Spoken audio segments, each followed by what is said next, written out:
Bonjour tout le monde, c'est Margot, j'espère que vous allez bien, perso moi ça va. Du coup on se retrouve pour un nouvel épisode et aujourd'hui je vais vous parler du film japonais My Beautiful Man Eternal, du coup qui est la suite de My Beautiful Man saison 1 et saison 2. Si jamais il s'agit du coup d'un BL, Boy Love, qui veut dire un couple, une relation entre deux hommes. Donc voilà, c'est la suite, on l'attendait pas mal, il est sorti en 2023 et si jamais il est disponible sur HiTV en sous-titré anglais pour le moment, à vérifier s'ils auraient pas repris le sous-titrage français, parce que je sais que HiTV avait mis en pause le sous-titrage français, mais j'ai entendu que c'est revenu, ou ça commence à revenir doucement, donc à vérifier. Donc voilà, je suis de retour pour ce petit film. Alors du coup, rapidement, le casting c'est exactement le même que la saison 1. Rien de nouveau sur ce côté-là. On a toujours du coup Hagiwara Riku et Yagi Yusei.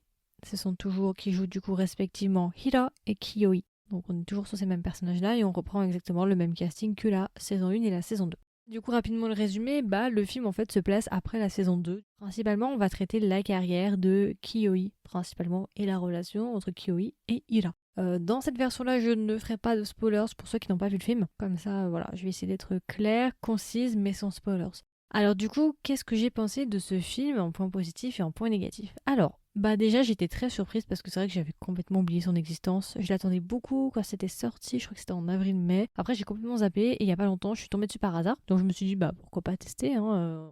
Point positif. Écoutez, c'est sympa, c'est sur la même continuité, visuellement c'est propre, ils ont gardé l'identité de la saison 1 et de la saison 2, ils ont gardé le casting. Et en fait, clairement, ce film, c'est une continuité de leur histoire en fait. C'est principalement, le film tourne autour de leur relation, de leur vie de couple, et il n'y a pas énormément d'éléments distracteurs ou d'intrigues autour de ce film-là en fait. Un truc qu'on constate avec les suites de BL, quand c'est fait sous format de film, c'est que très souvent, en fait, c'est juste leur lune de miel en fait, si vous voulez. C'est comme aussi Chérie Magic le film, c'est sympa, il y a leur couple, c'est cool, on les voit et tout, ça, on passe un bon moment, mais il se passe rien d'incroyable. Et c'est vrai que le film est sympa, mais voilà, ça va pas révolutionner, c'est-à-dire que vous pouvez très bien regarder les deux dramas sans regarder le film en fait, et vous n'allez pas nécessairement rater quoi que ce soit. En fait, normalement, il y a un autre livre qui est censé être leur suite, et dans ce livre-là, il est censé y avoir des éléments perturbateurs dans leur couple, ce qui est censé mettre un petit peu le bordel et tout. Là, le film n'en parle pas du tout. C'est pas du tout traité sur cette suite-là. C'est vraiment un entre-deux. Donc voilà, ça ne va...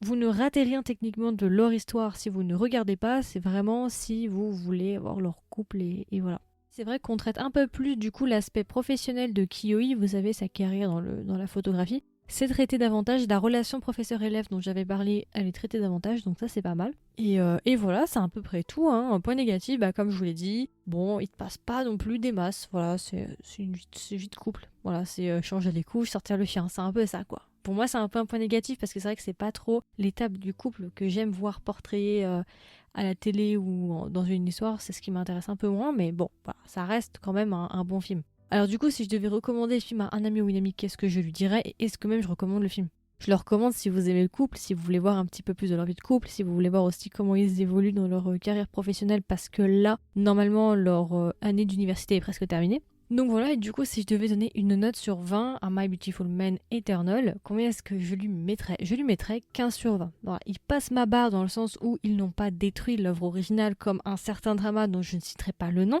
Voilà. Sur la même continuité que les deux premières saisons, ils ont gardé l'origine même, ils ont gardé l'essence, et tout est là.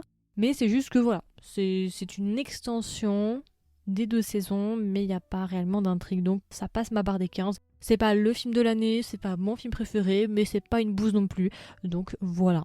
Donc voilà, c'est à peu près tout. C'était mon review extra court. Oui, je crois que ça va être un des épisodes les plus courts que j'ai fait de l'histoire du podcast. Review extra court sur My Beautiful Man Eternal. J'espère que ça vous a plu, j'espère que ça vous a intéressé, j'espère surtout que ça vous a aidé à prendre une décision. Est-ce que vous allez le voir, pas le voir? N'hésitez pas à swiper vers le haut et me dire dans les commentaires si vous comptez le regarder ou pas, ou si vous l'avez vu, qu'est-ce que vous en avez pensé. Et puis voilà, écoutez, si vous avez un peu de temps, n'hésitez pas à vous abonner au podcast si vous voulez être au courant de toutes les dernières sorties. Et n'hésitez pas à laisser une note si vous m'écoutez soit sur Spotify, soit sur Apple Podcast. Et puis voilà, écoutez, je vous souhaite une agréable journée ou une agréable soirée.